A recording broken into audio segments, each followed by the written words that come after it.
कि श्रवण कांता शर्मा को इमीडिएट इससे हटना चाहिए, अदरवाइज उसको सुप्रीम कोर्ट को हटाना चाहिए। सिस्टम में कोई जज के मैं ही सुनूंगा, आप डिक्टेटर नहीं हो सकते। ये किंग की कोर्ट नहीं है, राजा की अदालत नहीं है, ये डेमोक्रेसी की कोर्ट है। या जनता की चलेगी, जनता की भावनाओं की चलेगी, या जज की भावना से भी कोई लेना। परंपराओं को जो पूरी मानव जाति को जोड़ने की बजाय तोड़ते हैं, उनको जूते मारने की जरूरत है। तो क्या है भाई, वो ऐसा भगवान जो ब्रह्मचारी है, जो औरतों के जाते उसका ब्रह्मचर्य टूटता है, फिर वो ब्रह्मचारी है, विघनचारी है। ये बात को साबित करता है।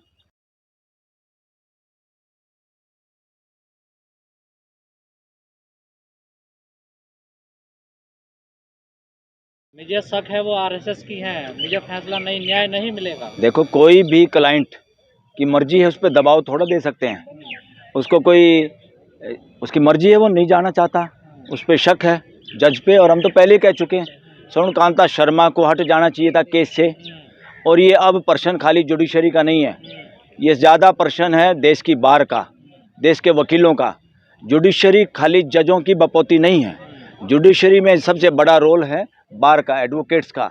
हम एडवोकेट्स क्या सोचते हैं, क्या हम इस तरह से जोर ज़बरदस्ती छोड़ सकते हैं जजों के ऊपर कि मैं ही सुनूंगा इस केस को? सबसे पहले ये गुंडागर्दी की थी अरुण कुमार मिश्रा ने, जिसके लिए कानून बदला गया। पहले chief justice human right commission का चेयरमैन होता था, उसको फिट करने के लिए कानून बदले गए कि भाई रिटायर्ड कोई भी सुप्रीम कोर्ट का जज चेयरमैन हो सकता है। बाद में काफ़ी दिन वेट किया और उसको चेयरमैन बनाया, वो सीट खाली रखी काफ़ी दिन तक। इससे साबित होता है कि उससे उसने काम किया, करवाया गया, और उसने जुडिशियल इंडिसिप्लिन किया था। एक मामले में उसने खुद ऐसा फैसला दिया था, फिर उसी में गोगोई और अरुण कुमार मिश्रा। और बड़ी बात तो यह है, बाकी 4 जज भी उसके साथ मिल गए। जब उसने रिक्यूजल से हटने से मना किया, वो 4 जज ने भी सहमति दे दी। वो भी संदेह के घेरे में आता है। उन्होंने देश के जुडिशल सिस्टम को कमज़ोर किया है। बार को देखना चाहिए, और श्रवण कांता के शर्मा के मामले में भी यही, बार को स्टैंड लेना चाहिए इसमें। यहाँ बात केजरीवाल की नहीं है, बार के स्टैंड ले सकती है इसमें। बार रिजोल्यूशन पास करती है, हाई कोर्ट बार एसोसिएशन, कि आप रिक्यूजल करिए, रिजोल्यूशन पास कर सकती है। ऐसे तो न्यायपालिका की साख पे दाव लग जाएगा, हर कोई खड़ा हो जाएगा। हर कोई कैसे, हर कोई कैसे खड़ा होगा भाई? जिस पे आरोप है या जिस पे शक है, वो तो जिनके बीच का फैसला करना है। आम गांव में भी, पंचायत में क्या होता है, समाज में क्या होता है, जिस पे शक करती है कोई भी पार्टी, उसको उसमें फैसले में नहीं रखा जाता, और रखना भी नहीं चाहिए। वही जुडिशरी के साथ इस देश की अगर संस्कृति पे ध्यान दें, उसके आधार पे चलें, तो इसको हटना चाहिए था श्रवण कांता शर्मा को। और ये हटती तो bar association, Delhi high court bar association को रिजोल्यूशन लाना चाहिए इसके खिलाफ। मैं तो कहता हूँ बार एसोसिएशन को यहाँ तक लाना चाहिए कि हम उसकी कोर्ट का विरोध करेंगे जब तक आप प्रेशर नहीं बनाएगी। बार का रोल जुडिशरी से बड़ा रोल है देश के लिए, और आज बार को स्टैंड लेना चाहिए। एक शक है जिस पे, यहाँ कोई शक सबूत देने की जरूरत थोड़ा है। जज पे जो शक है, कितनों के बच्चों को इतने 1000 केस मिले हैं इस उम्र में, कितनों के बच्चों को पैनल मिला है, जजों को बच्चों को छोड़ के जितने लोग सरकारी पैनल में, ध्यान दो किनके बच्चे हैं वो ब्यूरोक्रेसी वालों के बच्चे हैं, जजों के बच्चे हैं, उनके रिश्तेदारों के बच्चे हैं। आम घरों का बच्चा कोई पैनल में भी आ जाता है, उसको केस नहीं मिलते। कितने केस मिले हैं, उसकी कितनी योग्यता है, कितने 1000 केस मिले उसको, क्या वो उनको केसों में अपीयर हुआ, खुद आर्गू करने की अक्षमता है उसकी उन केसों में? तो इससे साबित होता है पैसा गया उसके बेटे के घर में, किसकी वजह से गया? उसकी माँ की वजह से गया, क्योंकि वो इसके अधिवक्ता परिषद के प्रोग्राम में जाती है, और अधिवक्ता परिषद तय करती है पैनल में कौन जाएगा, अधिवक्ता परिषद तय करती है कौन जज बनेगा, अधिवक्ता परिषद तय करती है कि किसको कैसे केस मिलेंगे। तो हिम्मत कहाँ है सॉलिसिटर जनरल की? कहाँ हिम्मत है अधिवक्ता परिषद को इग्नोर करें? क्या इनके दोनों बेटे इसी वजह से पैनल? हाँ, मेजोरिटी एडवोकेट से पूछे तो इसी वजह से हैं, जो केजरीवाल भी आरोप लगा रहे हैं। और क्या, आरोप सही है बिल्कुल, और उसे हट जाना चाहिए था भाई। आप क्यों डिसाइड करना चाहते हो इस केस को, इसी केस को? और दुनिया भर के केस आपके सामने हैं, उनको डिसाइड कर लो। और इसमें चीफ जस्टिस को चाहिए था, वहाँ के दिल्ली हाई कोर्ट वाले को, उसको खुद चेंज कर देना चाहिए था। उन्होंने वापिस उन्हीं को पास भेज दिया। जैसे कोई जज सुपर चीफ जस्टिस है, जो मास्टर ऑफ रोस्टर आप हैं, आपके सामने शिकायत भेजी है, आपको जुडिशियल साइड से भी डिसाइड करना चाहिए, एडमिनिस्ट्रेटिव साइड से भी डिसाइड करना चाहिए था केजरीवाल की एप्लीकेशन को। साहिबा भी क्यों जिद पे अड़ी हुई है इस केस को? गलत है ना।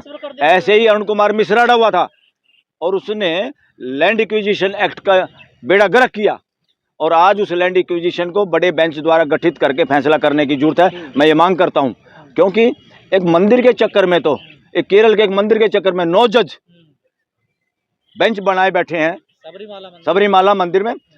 जिनके रीति रिवाजों ने डिस्क्रिमिनेशन किया देश के साथ और महिलाओं के साथ है भाई, वो ऐसा भगवान जो ब्रह्मचारी है, जो औरतों के जाते उसका ब्रह्मचर्य टूटता है, फिर वो ब्रह्मचारी है, विघनचारी है। ये बात को साबित कर, उसको जिसकी मूर्ति लगाए बैठे हैं, जिस मंदिर की आप बात कर रहे हैं, उसको भी कमजोर करते हैं अपने भगवान को। है ना, देखिए परंपरा चली आ रही है, उसको परंपरा तोड़नी पड़ेगी। परंपरा तो दास प्रथा की परंपरा थी, सती प्रथा की परंपरा थी, बाल विवाह की परंपरा थी, तोड़ी कि नहीं तोड़ी? तो संविधान ऊपर है, कोई ऐसी परंपरा नहीं जो मानवीय अधिकारों के, मानवता के खिलाफ हो।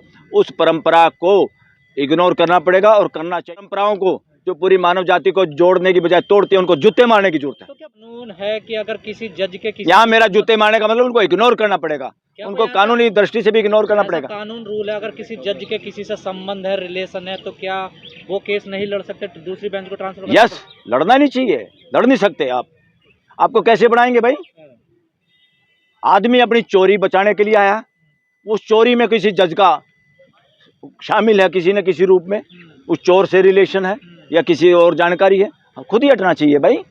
बड़प्पन तो है वो खुद हटे, और नहीं तो बार काउंसिल को, बार एसोसिएशन को, देश के वकीलों को इस मुद्दे पे सामने आना पड़ेगा एक न एक दिन। क्या केजरीवाल को फिर से जेल में डालने की साजिश है? अरे वो क्या साजिश है, नहीं है, उसको तो छोड़ो। यहाँ केजरीवाल इंपॉर्टेंट नहीं है, हमारा जुडिशियल सिस्टम इंपॉर्टेंट सिस्टम में कोई जज के मैं ही सुनूंगा, आप डिक्टेटर नहीं हो सकते। ये किंग की कोर्ट नहीं है, राजा की अदालत नहीं है, ये डेमोक्रेसी की कोर्ट है। या जनता की चलेगी, जनता की भावनाओं की चलेगी, या जज की भावना से भी कोई लेना, जज की भावना सर्वोपरि नहीं है।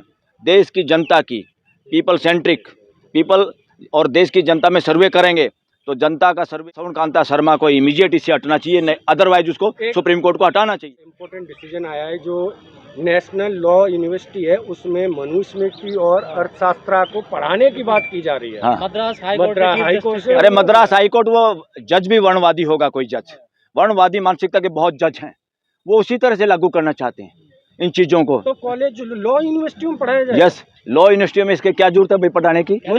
मनुस्मृति में बेहुदी बात है, जितने अमानवीय बात है, जितनी घटिया बात है, वो कोई समझदार किताब नहीं है।